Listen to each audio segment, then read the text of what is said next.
मई जून की भरी गर्मी में यदि आप कटिंग लगाने की सोच रहे हैं लेकिन डिसाइड नहीं कर पा रहे हैं कौन से पौधे की कटिंग लगेगी, किस पौधे की नहीं लगेगी, तो ये वीडियो आपको बहुत ही हेल्प करने वाला है।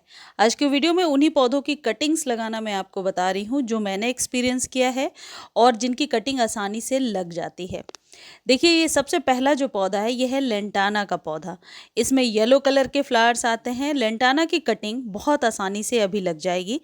जब भी आप कटिंग लगाते हैं इस बात का विशेष ध्यान रखें कि दोपहर की भरी हुई धूप बिल्कुल भी ना लगे, क्योंकि धूप में जो कटिंग होती है उसकी डंडी पतली होती है और वो सूख जाएगी। तो इस बात का विशेष ध्यान रखें कि दोपहर की धूप से बचा कर रखना है। और जिस सॉइल में आप लगा रहे हैं वो सॉइल थोड़ी सी मॉइस्ट होनी चाहिए, मॉइस्चर लिए हुए होनी चाहिए। तो ये दो चीज़ों का ध्यान रखिए।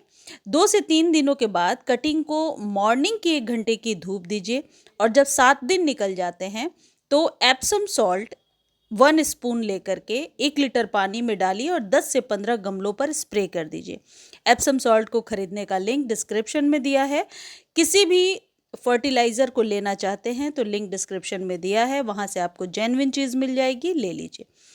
जब भी कटिंग लगाते हैं उसके बाद पानी इस तरीके से स्प्रे करके दीजिए, पत्तों को थोड़ा वॉश करते रहिए। तो लेंटाना का पौधा अभी आप लगा सकते हैं। दूसरा जो पौधा है एलोवेरा।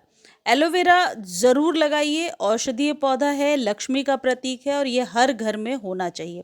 एलोवेरा से बहुत सारे खाद बनाना मैं अपने चैनल्स पर अक्सर एवरग्रीन वाले पर बताती रहती हूँ। ये जो एलोवेरा है ये इसकी जो रूटिंग है वो बिना किसी रूटिंग हार्मोन के बहुत आसानी से हो जाती है। दो बातों का ध्यान रखना है इसमें। एक तो सॉइल जैसी दिख रही है, सिर्फ मॉइस्ट है, कीचड़ सी नहीं है, गीली नहीं है। क्योंकि एलोवेरा के अंदर ऑलरेडी पानी भरा है तो मिट्टी को कभी भी कीचड़ सा नहीं बनाना है।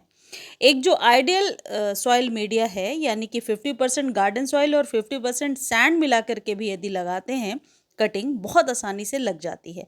इन सभी कटिंग्स को लगाने के लिए 6 इंच से ज़्यादा बड़े कंटेनर का इस्तेमाल ना करें। एलोवेरा की वैसे तो मैंने बहुत सारी कटिंग्स लगाई हैं, कुछ सूख रही हैं और कुछ बिल्कुल चल पड़ी हैं। अगला जो पौधा है ये है जेड का पौधा।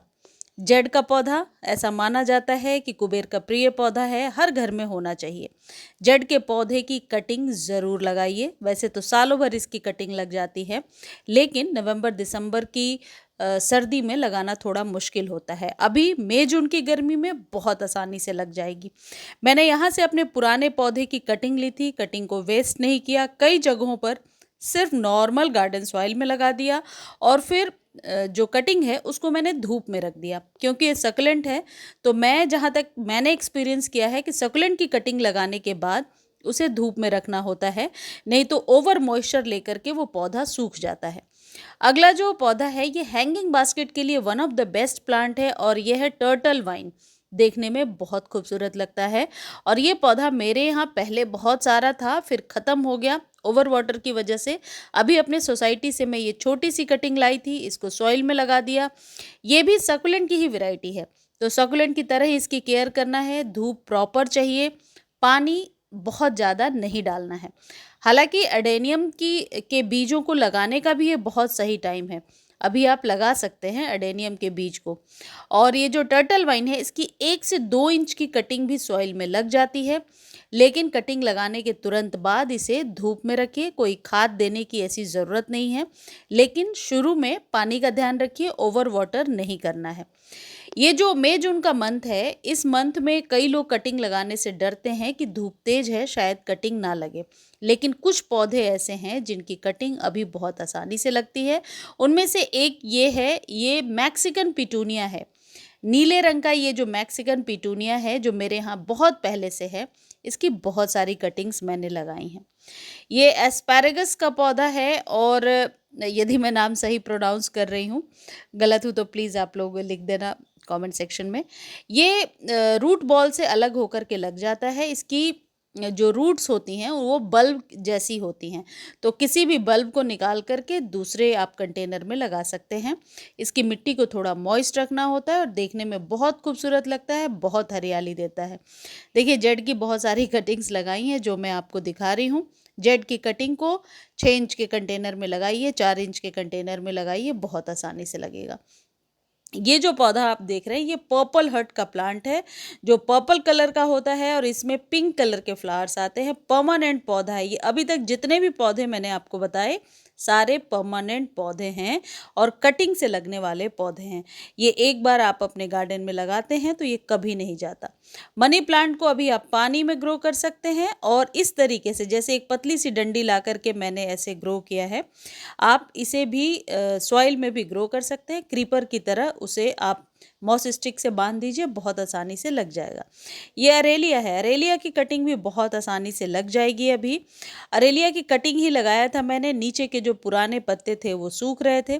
एक चीज़ ध्यान रखिए, जब भी कटिंग लगाते हैं और पत्ते सूख रहे हैं तो उन्हें बार बार कट करने की ज़रूरत नहीं है, जब तक कि 5-6 न्यू लीव्स निकल के नहीं आ जाती हैं। पुराने पत्तों को एज इट इज़ रहने दीजिए। सारे पत्ते हटा देंगे तो पौधा भोजन नहीं बनाएगा और जल्दी सूख जाएगा। ये अरेलिया की छोटी वाली वैरायटी है जो लास्ट ईयर कटिंग से लगाया था, कटिंग आप लोगों के साथ शेयर भी किया था। इन पौधों को सेमी शेड में रखना होता है और सिर्फ नाइट्रोजन युक्त खाद देना होता है, यानी कि vermi compost is the best one fertiliser for them. आप इन्हें वर्मी कंपोस्ट दीजिए। एक चीज़ का और ध्यान रखिए, इन पौधों को अभी गर्मी में डेली पानी देना है। यदि आपके पास पॉइंसेटिया है तो इसे बचा कर रखिए और इसकी कटिंग को बरसात आते ही आप लगाना शुरू कर दीजिएगा। अभी इसकी कटिंग नहीं लगेगी। देखिए मैंने ये जो पर्पल हर्ट लगाया था, इसके बहुत ही आसानी से 4 से 5 दिनों में ही इस तरीके से जर्मिनेशन स्टार्ट हो जाता है। ऐसा नहीं है कि फास्ट ग्रोइंग है और ऐसा भी नहीं है कि स्लो ग्रोइंग है। नॉर्मल टाइम लेता है 2 वीक के करीब। कभी कभी ऐसा भी होता है कि 4 to 5 डेज़ में ही नया पौधा आना शुरू हो जाता है, रूट्स बनाने लगता है। ऐसा तब होता है जब आपने कम से कम 6 महीने पुरानी कटिंग ली है। कटिंग यदि बहुत न्यू है तो उस पौधे को जर्मिनेट होने में टाइम लगता है। अगला जो पौधा है ये है spider plant. Spider plant one of the best plant है हैंगिंग बास्केट के लिए, और बहुत अच्छी बात यह है कि एक साथ बहुत सारे पौधे इसमें तैयार हो जाते हैं। एक चीज़ का ध्यान रखना है, पानी ओवर नहीं देना है, लेकिन गर्मियों में एक बार अच्छे से पत्तों को नहलाते हुए पानी दीजिए। सर्दी में वीक में एक बार पानी दीजिए। और देखिए जिस तरीके से मैं आपको दिखा रही हूँ, पौधे से एक ही पौधे से बहुत सारे प्लांट्स को अलग करके लगा लिया है मैंने। इसके जो पब्स होते हैं उनको यदि पानी के ऊपर या मिट्टी के ऊपर रखेंगे तो उसकी जड़ें बहुत आसानी से बन जाएंगी। अगला जो पौधा है यह है रोज़मेरी का पौधा। रोज़मेरी एक औषधीय पौधा है, बालों को लंबा करने में मदद करता है, तो रोज़मेरी का पौधा आप ज़रूर लगाइए अपने घर में। रोज़मेरी का जो प्लांट है ये कटिंग से बहुत आसानी से लग जाता है। यदि कैलेंचो है आपके पास तो कैलेंकोई की कटिंग अभी लगा करके रख लीजिए। जैसे ही बरसात आएगा ये पौधा फैलेगा और फिर फैल करके बरसातों के बाद फ्लावरिंग शुरू कर देगा। जितने भी आपके पास स्नेक प्लांट के पौधे हैं उनके पत्तों को यदि सॉइल में दबाएंगे तो पत्तों से ही जर्मिनेशन स्टार्ट हो जाएगा और नए पौधे बन जाएंगे। जो जिजी प्लांट है उसको पानी में और सॉइल में दोनों में उगाने का ये बहुत सही टाइम है। कटिंग से भी जिजी प्लांट को लगाया जा सकता है, स्नेक प्लांट को भी कटिंग से बहुत आसानी से उगाया जा सकता है। कई बार कटिंग मैंने शेयर भी किया आप लोग के साथ। देखिए जैसे ये कैलेंचो का पौधा है, अपने अपने ही पुराने पौधे से ये कटिंग लगा लिया है मैंने और ये बहुत आसानी से ग्रो हो रहा है। स्नेक प्लांट एक ऐसा पौधा है जो यदि आप बिल्कुल केयर नहीं करेंगे और मिनिमम केयर के साथ सॉइल में दबा देंगे तो ये पौधा बहुत आसानी से ग्रो होता रहेगा, जैसा ये स्नेक प्लांट आपको दिख रहा है। अगला जो पौधा है ये मिंट का पौधा है। इसे अजवाइन के पौधे के नाम से जाना जाता है, लेकिन ये अजवाइन का पौधा नहीं है। इस पौधे को अपने घर में ज़रूर लगाना चाहिए। इसकी खुशबू इतनी तेज होती है कि जहाँ भी ये लगा होता है उस जगह पे मच्छर मक्खियाँ या छिपकली नहीं आती है। इसे जब आप हाथ से टच करेंगे तो आपके हाथ में भी बहुत अच्छी फ्रैग्रेंस आएगी। ये जो पौधा मैं अभी आपको दिखा रही हूँ मैक्सिकन पिटूनिया का ही एक अलग वैरायटी है, अलग कलर है और ये बहुत आसानी से लग जाता है। 2 वीक में ही ये पौधा लग जाएगा, लेकिन फ्लावरिंग के लिए इसमें पोटाश वाला कोई फर्टिलाइज़र दीजिएगा तभी फ्लावरिंग होगी। ये अगला जो पौधा है ये मिरर बुश का पौधा है। इसके पिंक कलर के फ्लावर्स आते हैं और ये परमानेंट वाला पौधा है।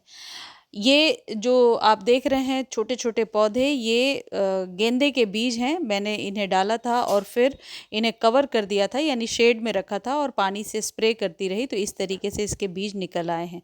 तो मैरीगोल्ड के बीज भी जो घर में पूजा पाठ के लिए आते हैं फूल, उसी को यदि आप सॉइल पे डालते हैं और सिर्फ स्प्रे करके पानी देते हैं, तो बहुत आसानी से ये जर्मिनेट होने लगता है।